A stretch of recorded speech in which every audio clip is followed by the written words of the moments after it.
What do you do when someone hurts you so badly that you just can't let go and lead a normal life? Tonight, we're going to be speaking about a subject that divides opinion, and that's forgiveness. And our guests tonight are Marina Cantacuzino, founder of the UK-based charity, The Forgiveness Project, who'll be telling us some extraordinary stories of those who've forgiven in circumstances that will shock you. And also we have Barry and Margaret Mizen here to tell us their incredibly sad story about the murder of their son. And also later on we'll be having a self-development clinic with Chris Brown. Now this is a very serious subject and many people have different opinions on this. So if you want to get involved at any point, you can tweet Chrissy B Show, and you can also put a comment on our Facebook page, The Chrissy B Show. And also if you want to give us a call to tell us your opinion, should people forgive or should they hold grudges forever? 020 7686 6300. But to introduce our first guest, let's take a look at this video.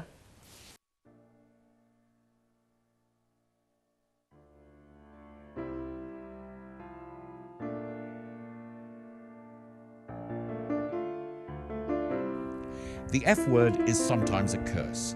Sometimes in songs, the hardest word is sorry. But maybe it is the F word. Forgiveness, that F word, that hard word. Everybody messes up, small and big time. And when you do, how much can be forgiven? An insult, a crime, a war, how do you forgive the unforgivable? This film takes a journey towards forgiveness, a journey through the words of those who, against all odds, made it through. Archbishop Desmond Tutu, once chairman of South Africa's Truth and Reconciliation Committee. Some of the things people have tried to do to my family are close to what I consider unforgivable. Remaining in that state locks you in a state of victimhood, making you almost dependent on the perpetrator. An opponent of apartheid, Father Michael Lapsley was a target of the South African government. 3 months after Nelson Mandela's release from prison, I received a letter bomb. In the bomb blast, I lost both hands, one eye, and had my eardrums shattered. No one was charged with this crime. I haven't forgiven anyone because I have no one to forgive. Andrew Rice lost his elder brother David on September the 11th, 2001, when the World Trade Center fell. A group called Murder Victims' Families for Reconciliation were contacted by the mother of the alleged 20th hijacker, Zacharias Moussaoui. She wanted to meet some of the families of the victims and ask for their forgiveness. As we waited in a private university building, a mother whose son was killed in the World Trade Center went down the hall to meet her. We heard footsteps, then silence. Then we heard this sobbing. Finally, they both came into the room, both mothers with their arms around each other. By now, we were all crying. One day, I'd like to meet Zacharias Moussaoui. I'd like to say to him, "You can hate me and my brother as much as you like, but I want you to know that I loved your mother and I comforted her when she was crying." Sometimes people make mistakes. We don't always say what we mean. We hold on to pride instead of learning from and then putting the past aside. Forgiveness is a hard word. Maybe the hardest word. But it's a hard road that one day brings you home.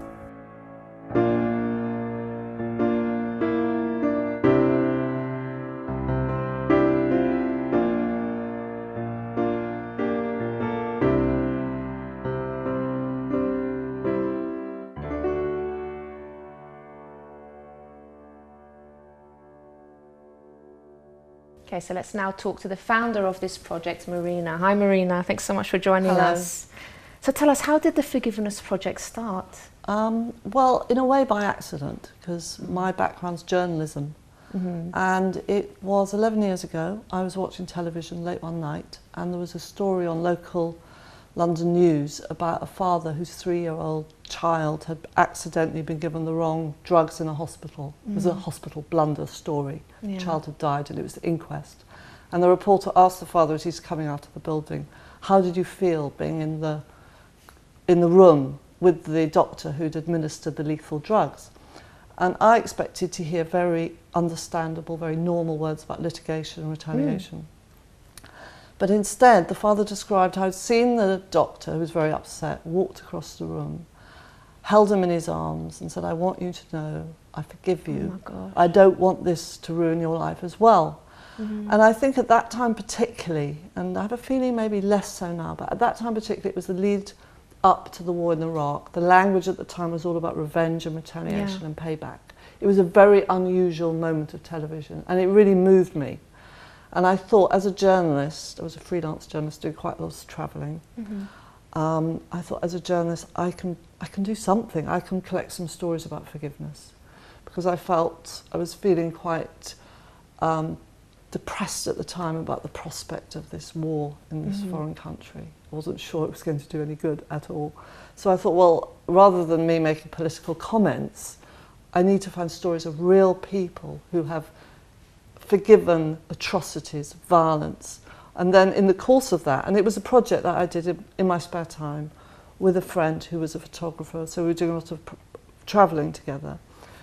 In the course, I thought we also need to find stories from perpetrators of violence, because otherwise you don't understand how violence happens or why it happens. And so in the end, we found stories of people who turned aggression into a force for peace, victims who'd met their offenders, parents who'd forgiven their child's killers.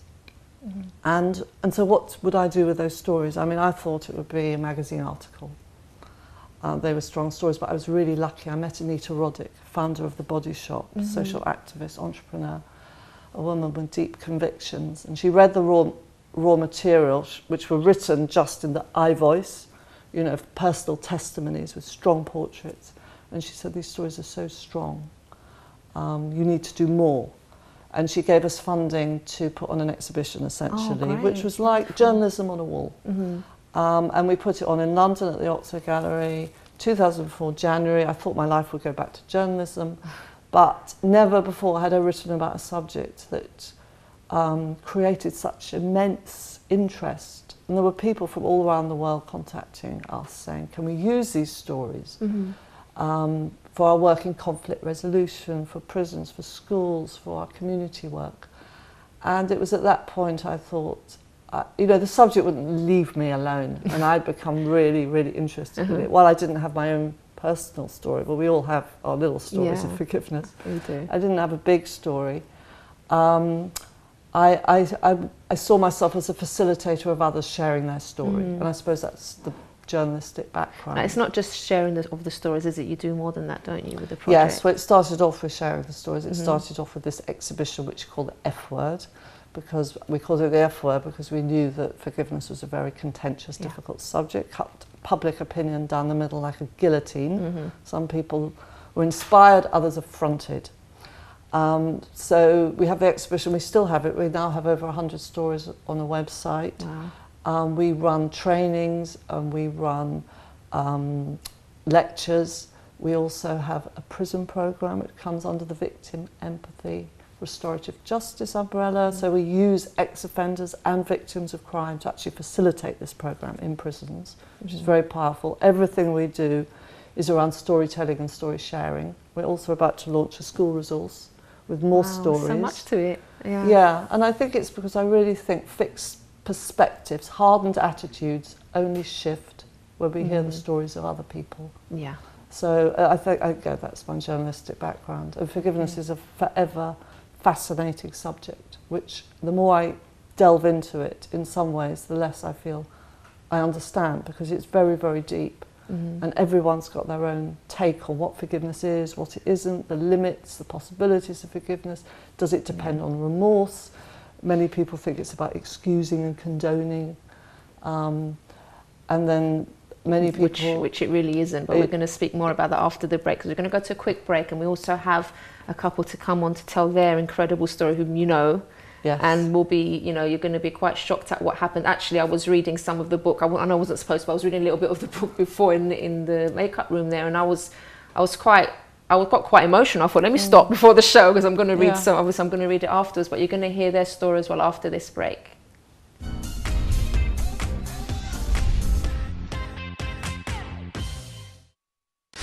Don't forget to subscribe to the Chrissy B Show, always aiming to show you the happier side of life. You can find us on YouTube, Facebook and Twitter.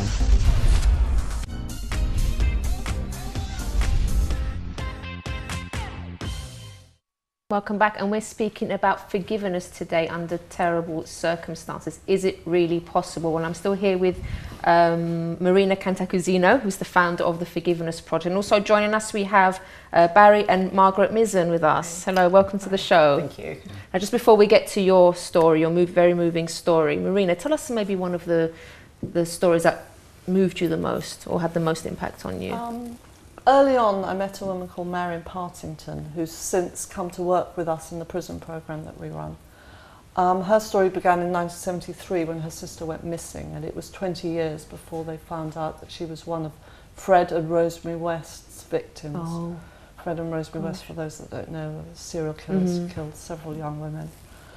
And under horrific circumstances. I mean, she was kidnapped, raped, dismembered. Absolutely appalling. And I suppose one of the reasons I find this story so moving and thought-provoking is that you think, how on earth, when something so brutal has happened, could someone even line themselves up for forgiveness? Yeah. But that's what Marion did, and she talks about Fred West committed suicide before the trial. So Marion has tried to consider forgiveness for Rosemary West throughout the last 20 years. And she basically saw her in the trial, and she said that Rosemary West's story was a story of the impoverishment of the human spirit that knew no other way of being than through terrible cruelty. And she said it's far easier to demonize these people than to look for a spark of humanity in them.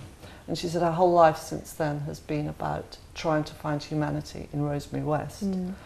Something very difficult to do, but she talks about how that gave her a positive relationship with her own pain and suffering. And that, of course, had an impact on herself and on those around her. And I think it is really about lining yourself up for forgiveness and making that choice. And that's what she does, and she continues to do every day. And what is very moving about her is when she comes into the prisons, which Barry and Margaret have also done with us, she brings this little woolen purse that her sister made for her when she was 10 from wool, you know, picked from the hedgerows. Beautiful little purse. And she hands it round so that all the prisoners look at it and touch it. And this thing is the most precious possession of Marion's. And yet the fact that she hands it to the prisoners is a fantastic start to any sharing of stories, which she has done first and then they all do. It's very powerful, very healing. And sometimes there are people that do terrible things and they're proud of it. We had that recent incident in Woolwich where, you know, the killer was proud of what he'd done. Under those circumstances, you think, why on earth should a person like that be forgiven? But I think the forgiveness is for the person themselves, because that's what really sets you free. Otherwise, it's like you are a prisoner all your life. If you have that thing inside of you, every time you think about it, every time you see a picture, every time it's just going to come back to you. It's like the story's reliving itself. But when you do learn how to forgive, you set yourself free. It's for yourself at the end of the day.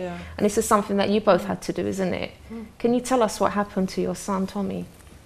Jimmy. Jimmy, sorry. Jimmy. Okay, we have a son, Tommy, as well. Jimmy is our second. It's because I was reading the book, I was getting confused inside with the names. Jim is our second youngest son. Yeah. Jimmy used to work with me on Saturdays. I'm a shoe mender. He used to be my Saturday boy. Day before was his 16th birthday, so he asked for this particular day off, which I gave him. Towards midday, he's gone to a local bakery shop around the corner from where we live with another brother. Basically, to compress the story, he was attacked by a local person of known violent character, which eventually ended with him smashing a glass dish into Jimmy's face, a piece of glass. Shattered glass went through his neck, through his carotid artery, bed itself in his spine, throwing that much force. Chaps then run outside the shop, run up the road. A witness at his trial will eventually say that he was laughing. Jimmy ran to the back of the shop to escape his attacker, shut himself in a cupboard. Another brother that had been summoned turned up, couldn't find Jimmy, followed a trail of glass and blood. The shop went to a cupboard, couldn't at first get the door open. Jimmy inside, keeping it shut, so frightened, thought his attacker had come back for him. Eventually got the door open. He said he was confronted by a very frightened looking Jimmy. Jimmy recognised his brother. He said a sense of relief came over him. He collapsed into his brother Tommy's arms and died. 3.5 minutes, Chrissy, of absolute madness, and Jimmy bled to death. Totally unprovoked. A bright, beautiful, sunny Saturday morning in May. Massive crime. Ripped the heart out of our family to start with. But we were determined from the beginning we were not going to be beaten by this.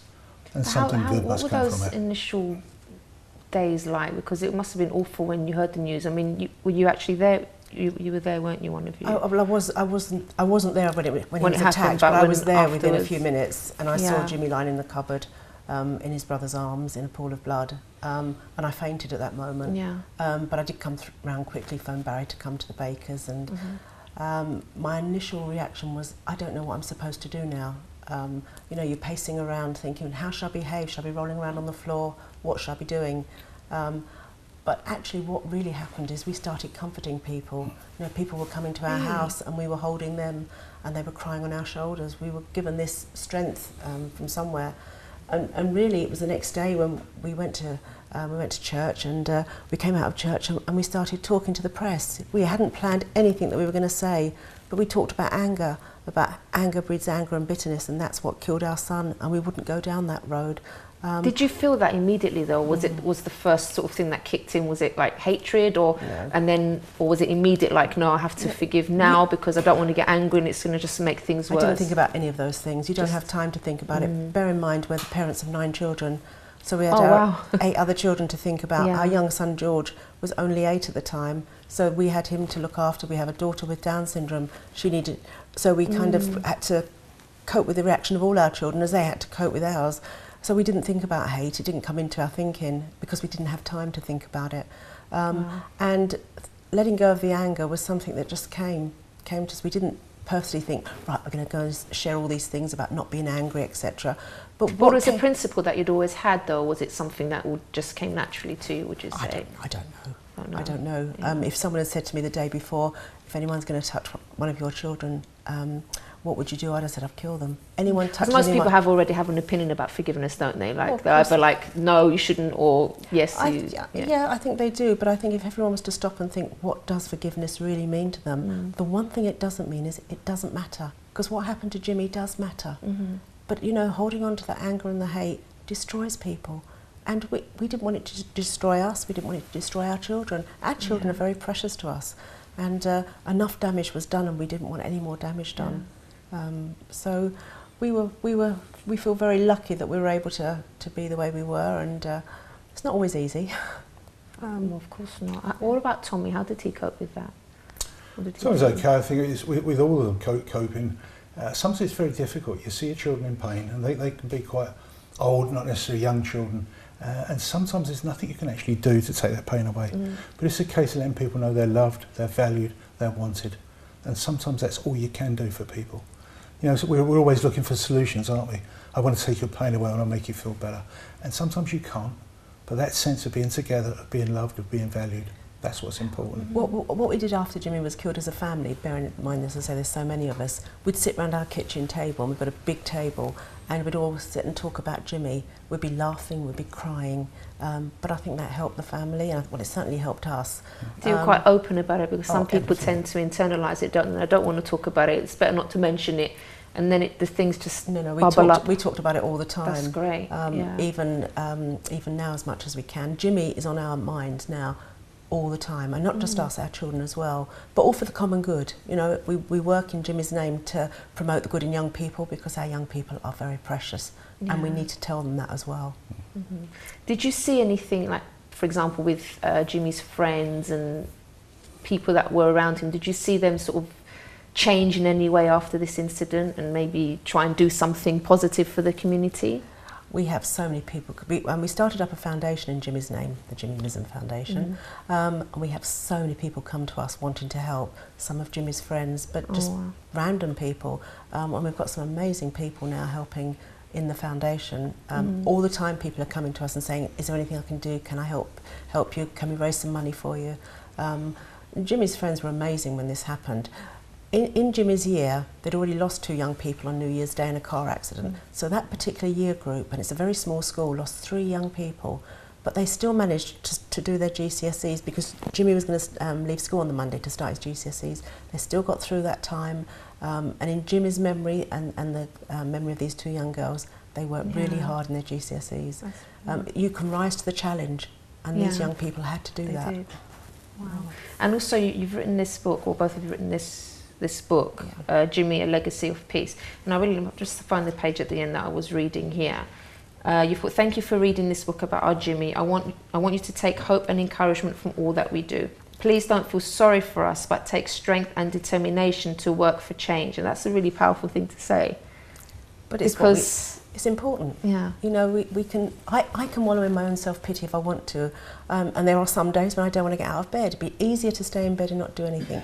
But it is important that we rise to the challenge and we work for change. Because you know what? We don't want to hear of any more young people losing their lives on this beautiful city, you know, and it's happening all too often. But if we can bring change, I'm absolutely sure things will get better. And I'd like all of you, after the break, so we're going to go to a quick break now, but I'd like all of you maybe to help our viewers tonight that something terrible has happened to them. And they're really finding it hard to let go of what's inside, and they're really finding it hard to figure out. I'd like you to give some tips on what practical things maybe that they could do, or something that could make, I won't say the thing go away, because I think it takes time sometimes, but what they can do to lead a normal life again. So join us after this and they'll be giving us some advice.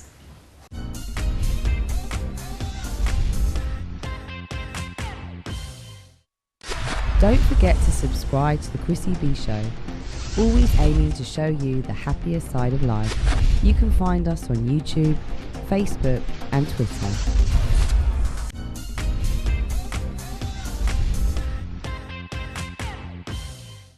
Straight back to, I guess, Marina, Barry and Margaret. So how did you all meet, actually? Because you know each other quite well, don't you?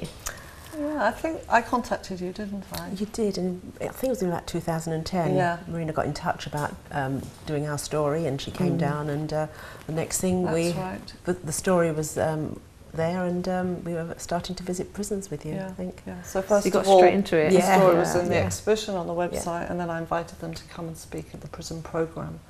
Which was obviously quite nerve-wracking, you know, going into a prison, talking about forgiveness, not knowing what we were going to expect in prison, but actually it was completely different to what I'd expected. Yeah. Okay. Did that help you as well? Did that help in part of the healing process? I'm not sure if it helped the healing process. It was just something that I felt I had to do. Yeah. I think by that time we'd already been into one prison, not with the Forgiveness Project, just as ourselves, so we were kind of a little prepared. But I think just talking about forgiveness is quite a strong thing in prisons, because a lot of the prisoners have so many issues themselves that they can't forgive. So that was where you're not quite sure what the reaction will be. But actually, they did listen. It's quite amazing, isn't it, Marina? Okay, so can you give our viewers some tips, maybe on what they can do if they are going through a really hard time? They're waking up each day and they're thinking, you know what, I can't cope with this. I just don't see myself ever being happy again because I can't forgive this person for what they've done to me. The temptation sometimes is to seek revenge. That I want to get my own back. You've done it to me, I want to get my own back. You know, you've hurt me, I want to hurt you. And that's, in a sense, perhaps we will be fully justified in wanting to do that in our situation. But we were determined not to get sucked down into some sewer of retribution and revenge. And why? Because of the damage it would do to us. So I think it's just a case of, you know, we do these things for ourselves. Whose best interest it is in. You know, I don't want to do, the person who killed my son, I don't want to do to him what he done to my son. And I'm thankful for that, because that would destroy my marriage. It would do untold damage on the rest of my family. So it's about personal choice, it's about personal survival. You know, so all I can say is that sometimes you can't make things better.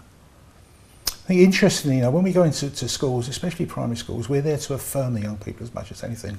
And we'll ask them a question, we can ask you viewers, you know, what do we actually want out of life? What's the most important thing, apart from food, somewhere to live? But it's the answer to certain questions of, do you love me? Am I of value? Do I matter? You know, we'll say that in front of young people. We'll say, you do matter, you are loved, you're of value. And you'll see some heads go down. You know, that's the basis of all of this. It's a sense of people feeling unwanted, unloved, unvalued. You know, and these are the people that then tend to react in a very negative way. That's what needs to change. We do meet other families in our situation have lost children to violent crime, and obviously some cope better than others. I have to say, when we meet up, it doesn't just help them, it helps me greatly. But when you're not coping, we have to talk about coping mechanisms, and it's not saying and patronising, you just say, take each day as it comes and just try to cope. It doesn't necessarily take the pain, but you will get up and you will cope for another day, and it's just take it bit by bit, slowly by slowly, and you will get there. I see another mum at the moment who's really, really struggling, but every day I say to her, come on, you're doing really, really well, just cope a little bit longer. And it's so important to talk about it, isn't it? Because I mean, just being together. But you know, the biggest thing is to be able to talk and share it, though. I share about Jimmy all the time, in schools, in prisons, with my family, with people who come into our office, with Barry, and we talk about Jimmy all the time. You have to talk about these things and not hold them inside, because if you do, it will eat away at you. But if you can share about it and you can laugh with someone and you can cry, you will cope. I'm absolutely sure of that. Yeah. And Marina, what did you have to say on that? Well, I think if somebody wants to, you know, you gave the scenario of someone's really suffering and they can't. I know what that suffering's like. You can go to bed at night obsessed and thinking and hurting, and wake up in the morning and it stays with you through the day and you can't get rid of it. So if someone entertains the idea of forgiveness, they're ready for it. What's difficult is when people aren't ready for it. Well, it's not difficult, that's fine, that's their choice. But I think what's really important, it was really interesting hearing what you were saying, because there are stages of forgiveness, and the very first stage really is to feel, to allow yourself to feel the pain and to talk about the pain and to share the pain. And once you're able to do that, and it takes a lot of time, then the next step is stopping to think about why me and maybe start to think about why them. And I know that Margaret, just the day after Jimmy died, you were already talking about the family of the boy who had killed their son, and how were they feeling, and empathising with the family. And then the next stage is like what could be described as a work phase. And again, you sort of epitomise that, because you work every day. You work not only to help yourselves but to help others. And there's great healing in that. And but also it takes time, doesn't it? It takes a long, long time for some people. And I think what I feel really important to say is that if no one should feel obliged to forgive, if someone feels they must or should forgive, it just adds to the suffering. So whenever I speak about forgiveness, I make it very clear that our work is all about inquiry and for people to explore it and to consider it. I think if people feel they should forgive and they're bad if they don't, it becomes like a tyranny. Do you think that some people think that if they forgive, it's like sort of almost condoning what the person did, like it wasn't that bad, it's okay, you know? There's sometimes they think that is, but it's not that at all, is it? It's not like the person, it's not that you agree with what the person did, or you know it was okay, they can get away with it. It's not that, because obviously they're going to have to pay for what they did as well, but it's that freedom that you get yourself from doing that. That's how I describe it to people when I'm talking about forgiveness. What for me, it's like this big weight off my shoulders that I can get through another day. It's not saying that it didn't matter what happened to my lovely son, because it did, and it, you know, it took the heart out of our family. But that weight on your shoulders, getting up in the morning and not being able to get out of bed, and that pressure, I don't have that. I can get up now. I can get on with the things I have to do in my life. So I think for me it does help. I think as well, you know, for some people listening to this, the people who've hurt them will not be around anymore. They might have died, might have moved on, they're not there anymore. So what do you do in those cases? And again, it's something you do for yourself, not for other people. You do it for yourself. That's where the healing will come. And sometimes people will say too, just before we finish, some people will say, but I don't feel like forgiving. But I think, you know, I've had people on the show before that have been through terrible, awful things, like in their childhood, abuse and everything. And the common thing that, you know, most of them will say is that the forgiveness is a decision they make. It's a decision in their head that they don't have to feel like forgiving, but because they make that decision, okay, I'm going to forgive, I'm not going to let this person or this situation ruin me anymore, I want to have a new life, I want to be happy. They make that decision, and then the sort of feeling eventually comes afterwards, when they sort of reach a point where they say, well, actually, I'm doing okay now, I'm okay with life, I'm moving on, I'm not letting it control me anymore. And sometimes people think because they've got so many emotions still there going on, and so many things going on inside of them, and they're still feeling down, that they think that they can't forgive when I think it really is a decision. You're absolutely right. It starts with a personal decision. It starts in the mind. Some people are able to give straight from their heart, and I think my wife is one of these marvellous people. Wow, that's amazing, because most people can't do that. For others, it's about personal thought. The patron for the Forgiveness Project is Bishop Desmond Tutu. One of his sayings, forgiveness is the best form of self-interest. I also think we must have hope in our lives. That is so important, you know, hope for a better tomorrow, just hope. And I think, you know, to anyone who's listening who's struggling, have hope. And they will get through things. Absolutely. That's wonderful. So what are your plans then for the future, what you're doing? Oh gosh, I have the foundation, Jimmy's foundation is just growing and growing, and we go into schools, prisons and lots of other things. We've got 2 cafes, a Cafe of Good Hopes, all in Jimmy's memory, and we employ young people there, and we have young people doing work experience. We hope to continue our work with Marina and the Forgiveness Project and various other organisations. That's wonderful. So lots of good things. And I'm sure Marina's got lots going on as well. Yeah, it's happening as well. Yeah, no, the big thing for us is we're about to launch this online schools resource, which teachers could use in the classroom, which will be stories. In fact, Barry is one of the stories that teachers can then use on their whiteboards. And it will inspire debate about forgiveness, conflict resolution, reconciliation. That's brilliant. Thank you so much, all of you. Thank you for sharing your story. Thank you. I think it's brilliant what you're all doing.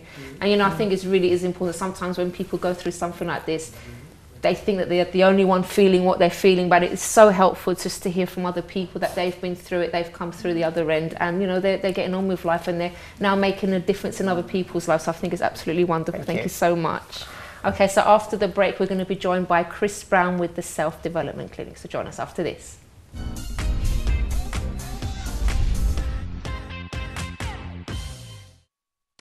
Don't forget to subscribe to the Chrissy B Show, always aiming to show you the happier side of life. You can find us on YouTube, Facebook and Twitter.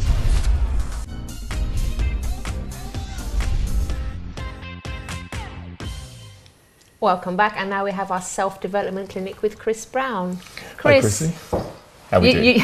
I'm well, but Good. I know you've been a bit, what's the word, moved by what you just heard, haven't you? You're not your usual self. Very I can see moved it's by deep that. in his thought. It's not. Yeah, it really. I thought that was very powerful. I really take my hat off to him, because it's funny, because I myself go into like youth centres, and sometimes you might get the sort of macho guy, everything's got to be this, that and the other. And you can probably go in the gym and push how many weights, but when you get talking about forgiveness, have you even got the strength to really even touch on that? So just sitting there and listening to it was reflecting on a lot of things and a lot of people I've come across. Have you ever been through any situation where you had to forgive? Yeah. Oh yes, forgiveness. Well, be honest, even when I was younger, in my 20s, I remember a situation of a friend of mine who actually got murdered by some guys who sadly stabbed him in the throat, and he died. He died, and it was similar, like sitting there reflecting on that, was saying the power of actually forgiving someone is so, it releases so much. And much to what Barry was saying about he wanted to go and do something about it, and that's what it was at the time. But after a while, and realising, and obviously for me there was a different sort of F word that was talking about. My F word was faith. So that's what actually moved me from that situation when I was younger at that time, you know, which made a big difference, you know, but we have to move on. Yeah, we have to move on, you know. And in saying that, we're actually talking here about the things that happened before that, which is conflict resolution, right? Now, we're not talking about conflict resolution every day, we're talking about conflict resolution in the workplace, right? Now, conflict in itself, if you think about it, it starts from when you're a child, really, you know, you've got a toy, I've got a toy, give me the toy, no, it's my toy, you play with the toy. Or let's talk about the parents and the child, because you've got the child who's the explorer, who says, I want to do this, right? Walking off the edge of the cliff, I want to do this, the explorer. The parent, who is the protector, says, no, you can't do that. But the child is deciding what to do that. And a lot of tug of war happens there, you know, along the way. And it starts right from then when you think about it. You know what really gets me is when you're in a supermarket and you're waiting at the checkout and there's all the sweets and the toys along there and the child is out screaming there and it starts, I want this sort of thing. And parents say no. And there's a big debate about everything. And we're talking about a sort of minor little conflict going on, a matter of who's going to get this and who's going to get that, right? So in talking about that, we're looking at the area of how to actually resolve situations and how to separate them. Now, I've got a point here, like number one is obvious conflict. Now, number two is it's not them. And why do I say it's not them? Because you've got to actually be able to separate the problem, the issue, from the person. And sometimes people are in work environments, they get to this point where they're having a little bicker about something that went through or shouldn't have gone through, or how they should set this program or that program. And sometimes people take it personal instead, and they don't separate the issue from the person and the actual issue itself. That's a really important point, isn't it? It's a very important point. It's another thing, because people, your boss, for example, your manager could reprimand you for something. And instead of sort of taking that on board and saying, okay, this is just to help me with my work, or, you know, for me to improve or to do better, that person ends up hating their boss or their manager and taking it personally and thinking that the boss or manager doesn't like them. Yes, when it's not the case at all. Normally it's not the case. It's just the case that, you know, you have to work better, that's all. It's a situation, we got to take it that people are people, and everybody's got, let's say, feelings, values, brought up differently, different backgrounds, different viewpoints. And you cannot get to the point of saying, well, it's that person and this, that and the other, and start, you know, the bad vibe around the office and all that. It doesn't work at the end of the day. You've got to be a bit mature about it and realise, all right, we've got to ask some questions here about the actual issue, about the project, about what's going on, and separate them at the end of the day. So overall, be professional at the end of the day. Okay, and that's hard actually, because, you know, it's not a nice thing. But it is sometimes, like I say, we're human. At the end of the day, we are human, but it's being able to know where the barriers are and what you're doing, right? Okay. So number three, we're talking about positioning, and positioning is a position where people battle about fixed grounds. They either say, look, I'm not going to do this because of that. And what comes into it is the egos. The egos jump into it. We forget about what we're actually talking about at the end of the day. If you're saying, well, Chris, I want this water, and I'm deciding Chrissy's not going to have that water, and you say I'm going to, and it's got nothing about, find out what's behind that. Why do you want it? Are you thirsty? What is it exactly? And find out reason too. But no, we're saying it's about pride and ego. So we stick in our positions. And a way of working around that is actually finding out what's behind the actual problem at the time. Being able to actually question, right? So my next area on 4 is questions, the sort of questions that would be asked to find out what's beneath that, right? Now, we've got here, one question is, what would it take to actually get to this point? Or how can I help you to get to this point? Or another one we got is, let's say I've got it here, is what bothers you most about this issue?